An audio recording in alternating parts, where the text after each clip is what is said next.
이 인사청문회 논란이 결국에는 이제 위증 논란으로 번지면서 오늘도 지금 계속해서 이어지고 있어요. 네, 그런데 사실 저는 위증 논란이라고 하는 말 자체는 좀 부적절하다라고 생각합니다. 네. 왜냐하면 위증이라고 하는 것은 증인이 선서를 한 다음에 거짓 증언을 하는 걸 말하는 건데요. 지금 윤석열 후보자의 얘기나 그 사건 그 당사자들의 얘기를 들어보게 되면 당시 이남석 변호사를 윤 전 세무서장에게 소개시켜주지 않았다라고 하는 게 진실이라는 거거든요. 근데 위증이라고 하는 것은 본인이 그게 거짓인 걸 알면서도 해야 되는 거예요. 그래서 이 청문회장에서 그런 식으로 얘기한 것은 본인들은 진실을 말했다라고 얘기하는 부분이기 때문에 당연히 위증은 아니다. 그리고 만약에 거짓말이 있었다라고 한다면 그것은 2012년도 그 전화 통화에서였을 것이다 이런 얘기이기 때문에 일단은 위증 논란 이 제목은 좀 안 맞는 것 같다 이게 제 소견이고요. 두 번째로는 실질적으로는 인사청문회에서 조금 빌미를 제공한 부분은 분명히 있는 것이고 네. 그래서 그것 때문에 야당에서 이런 공세를 펼칠 것은 사실은 어느 정도 예견이 된 것이다. 그래서 이 부분에 대해서는 앞으로 이제 윤석열 후보자와 여당이 좀 풀어 나가야 될 부분이 아닐까 생각합니다. 네, 관련해서 오늘 이 윤석열 후보자가 당시 청문회 종료 후에 이 마이크가 켜진 줄 모르고 발언한 모습이 있어서 이게 또 화제가 됐습니다. 보고 오시죠.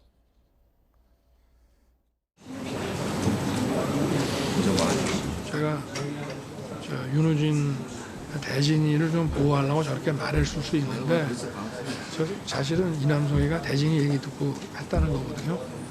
근데 이제 대진이 계속 했다는 건데 제가 기자한테는 그렇게 했을 수 있고 저 녹취에 부합하는 기사 내용을 제가 보고 왔지만 제가 수임에 관여하지 않았다는 뜻으로 수임의 소개라고 되어 있지 않습니까?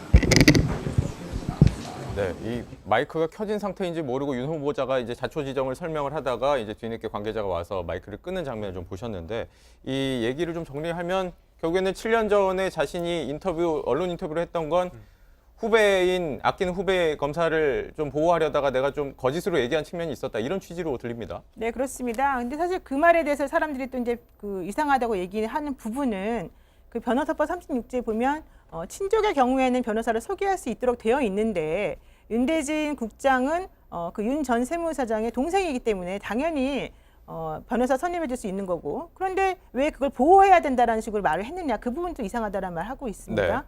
그런데 그와 관련해서는 사실은 2015년도 그 법원 판결에서도 좀 내용이 좀 나와 있는데 당시에 그 윤대진 과장이 저축은행 사건을 수사하면서 경찰 간부, 고위 간부를 구속 수사를 했고 네. 구속 기소를 했고 그것 때문에 경찰하고 사이가 안 좋은 상황에서 경찰의 집중 공격을 받는 모양새가 됐기 때문에 그 형인 윤우진 전 세무서장에 대해서 뭔가 도와주는 모양새를 취하게 되면 오히려 안 좋을까 봐 그래서 일부러 이번엔 윤석열 그 후보가 그런 식으로 표현을 해준 거다라는 게 이제 설명이었거든요. 네. 그래서 그것과 관련된 그 맥락은 아까 좀 전에 말씀하신 것처럼 청문회장에서 마이크가 꺼진 줄 알고 사실 저렇게 일관적으로 말을 하고 있고 또 2012년도에 그 통화에서도 내가 이제 이 상황이 되게 되면 이 사람한테 변호사는 뭐 소개시켜 준다 하더라도 실질적으로는 뭐 더 이상 상담해주거나 하면 안 되겠다 이제 이런 말하는 부분이 있어서 전체적으로 봤을 때는 이제 윤 후보자의 말이 다 맞는 것으로 좀 보입니다. 다만 그럼에도 불구하고 우리가 이제 일견 그 말 자체가 완전히 달라지는 부분이 있기 때문에 그 부분에 대해서는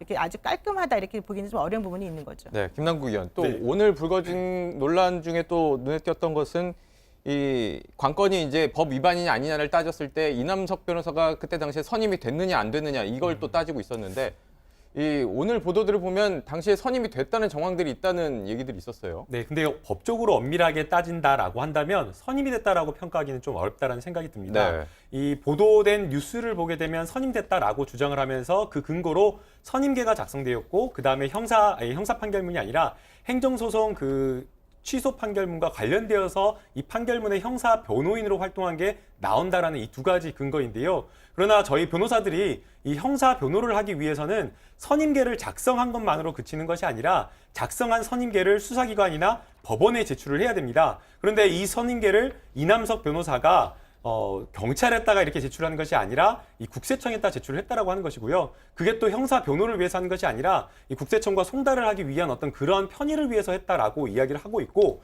지금 현재 경찰에는 이 시스템에 선임계가 제출되면 전부 다 이제 수사기록 시스템에 피의자의 변호사 누구누구가 이렇게 뜨게 되어 있는데 그러한 기록들이 전혀 나와 있지 않다는 겁니다.